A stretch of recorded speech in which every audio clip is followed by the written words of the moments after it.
Pinag-usapan ngayon meron ng the bogus Blue Ribbon Committee. Ang gulo Dalawa na. Oo, si Senator Franklin Drilon ang makakasama po natin ngayon. The one and only Sen Frank. Magandang umaga po, si Peter Atrica muli. Good morning! Good morning. Good morning. Magandang umaga po. Konti na lang, lilipat na ako ng trabaho. Lilipat na ako ng DGWM. Hinihintay ka na nga namin, Sen Frank. medyo ite-text kita, Senator Frank, kasi alam niyo naman ang bayaran dito, variable pay. Barya-barya lang po. Okay. Okay, Senator Frank. So, I mean, this is, kahit na meron pang sinasabi silang may president na ito, this seems like unprecedented in terms of yung gulo sa Senado and how their math is not mathing. So, ano po ba ang tama talaga? Si Senate President Alan Cayetano is still the Senate President as of now? Or is he now a sitting duck Senate President? For all intents and purposes, wala na siyang powers at this stage. Ganito po ang nangyari. Noong nagkaroon ng 12 ang present sa Senado pagpasok ni Senator Chis Escudero sa Session Hall, ang teorya po, ang position ng grupo ni Win Gatchalian ay mayroong sapat na quorum. Bakit po mayroong sapat na quorum? Dahilan po ang kanilang bilang 22 lang ang pwedeng mag-attend ng sesyon ng Senado sang-ayon sa desisyon ng Korte Suprema sa Avellino versus Cuenca. So, ulitin ko lang, sang-ayon sa desisyon na yun ng Korte Suprema, mayroon ang bilang sa Senado para magkaroon, para determine ng quorum ay 22.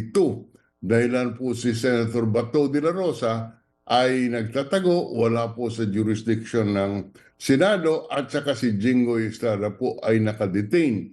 Therefore, 22 lang. Nung pumasok si Senator Chis, nagkaroon ng 12. So, ang bilang po ng grupo ni Gatchalian, meron silang quorum. May quorum sila to reorganize and declare as vacant. Ibig sabihin, pwede i-reorganize ang buong Senado maliban lamang sa Pangulo, sa posisyon ng Pangulo ng Senado. Bakit po? Dahil nakalagay sa saligang batas, para palitan mo po ang Pangulo ng Senado, ay kailangan mo ng 13 boto. 13 regardless of what the number for purposes of the quorum is. Ang kailangan mo 13. So, yun po ang reglamento na nakalagay sa saligang batas. Kaya ang sinabi, mayroon silang 12. Ang 12 ay pwedeng mag-reorganize ng Senado. Ibig sabihin, ang reorganize ng Senado, ang 12, dahil sila po ay quorum, pwede nilang i-declare na vacant ang lahat na position sa Senado, including the Senate President. In other words, ang theory nila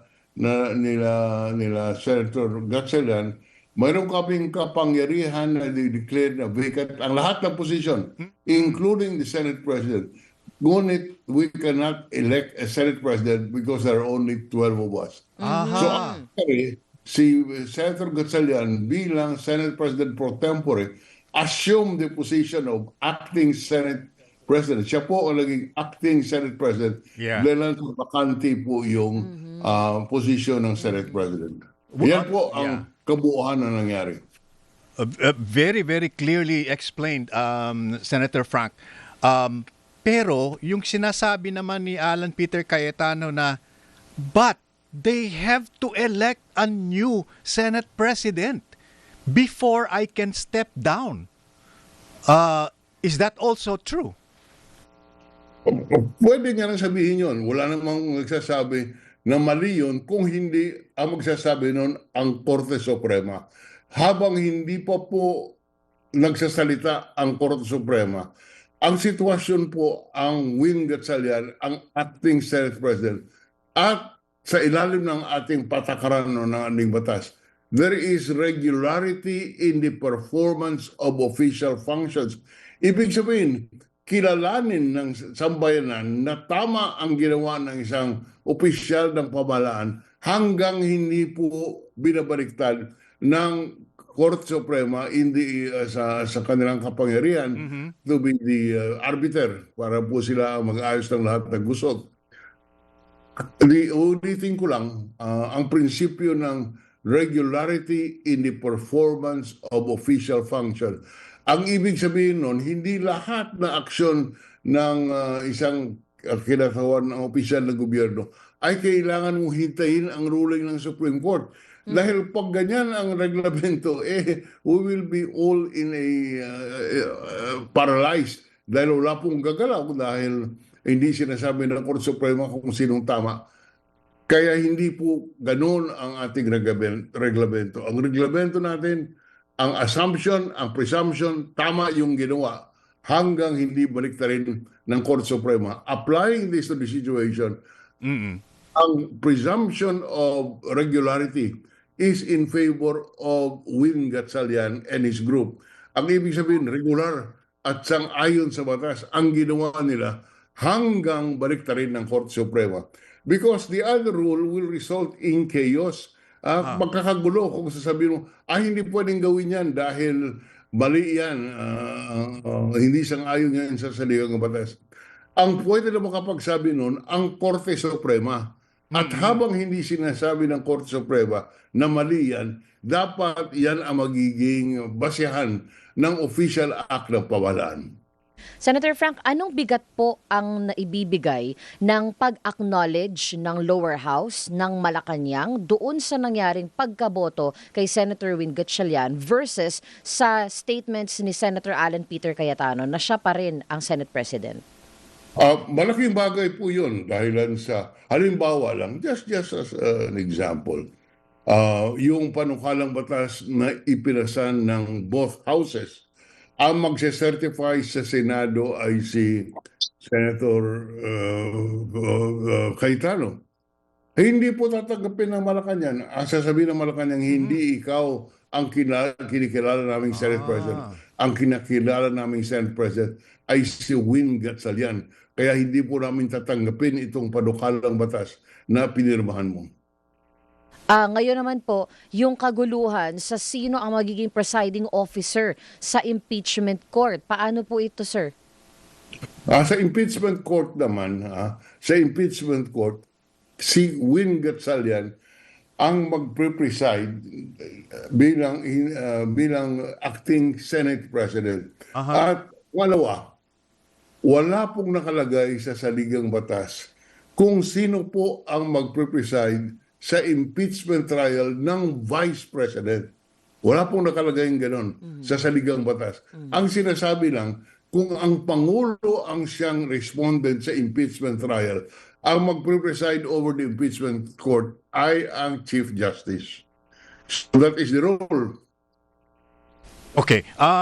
Let's talk about, Senator Frank, yung absolute number of 13 senators ang kailangan para maging legal at final vote count doon sa bagong Senate President na si Win Gatchalian as of now, ano po?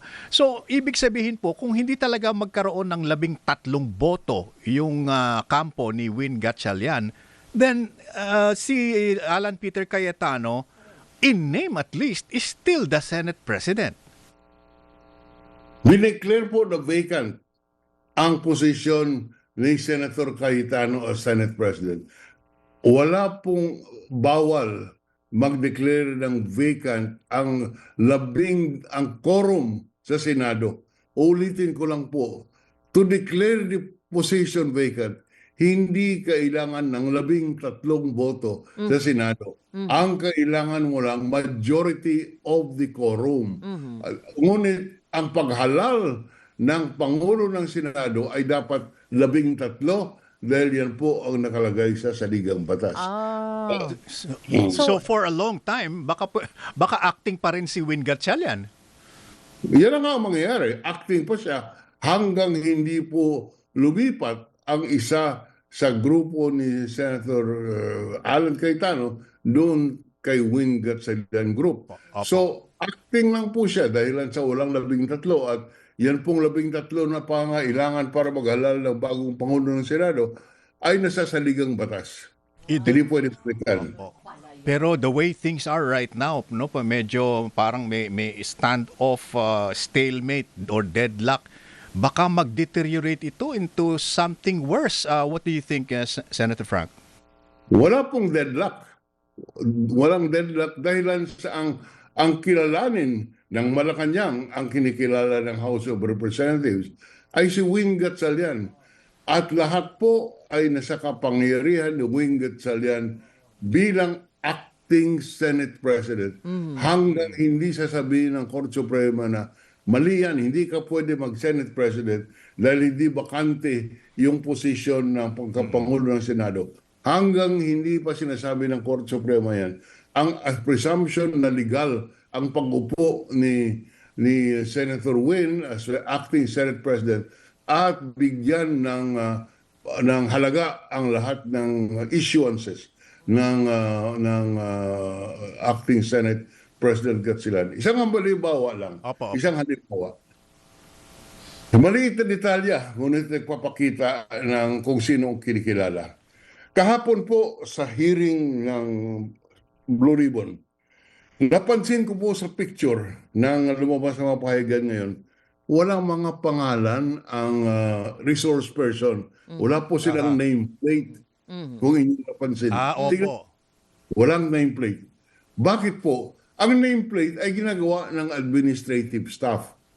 Dahil nung sumunod sila kay Win Gatchalian na hindi kinikilala si Alan Peter na siya pa rin ang Pangulo ng Senado. Alam ko, inutusan sila na huwag kayong pumasok sa araw na ito. At mayroon tayong work from home. Kaya po kung inyo napansin, wala pong administrative staff doon sa hearing. At ang mangyayari po, walang record ng hearing. Ayun. Walang record ng hearing. So like it did not happen, ano po? Correct. Ayan. Wala din po silang live Senate sa Secretariat, official page. Facebook YouTube, page wala ng rin. Hindi po pwede. Kongreso. Yeah, tama po yan. Oo. Sorry. Ayun. Kasi po lang nangyari. Oo. Ibig sabihin, hindi pwede magkaroon ng committee report base doon sa nangyari kahapon kasi wala kang pagbabasihan kung anong report ang gagawin mo at wala pong kumuha ng record. Aray. Oh, yun. So parang ano pa lang nagsayang lang ng Mock trial lang yung mock hearing yung ginawa. Okay. Kaya sinasabi ko, there is presumption of regularity. Dahil po, kung ang sasabihin natin, kung sasabihin ng administrative staff, hindi si Cayetano ang Senate President. Ano mangyayari? Di gulo. Hindi Yun na nga. po ba? Opo. Senator Gulo. Frank, maraming salamat po. Always a pleasure talking to you, sir. Okay. Okay. Thank you, Senator. You have a good day and a great weekend. Si Senator Thank you. Frank Drilon. At sa pagbabalik namin, meron pa kaming makakausap dito sa Balita Pata ng oras 9:46.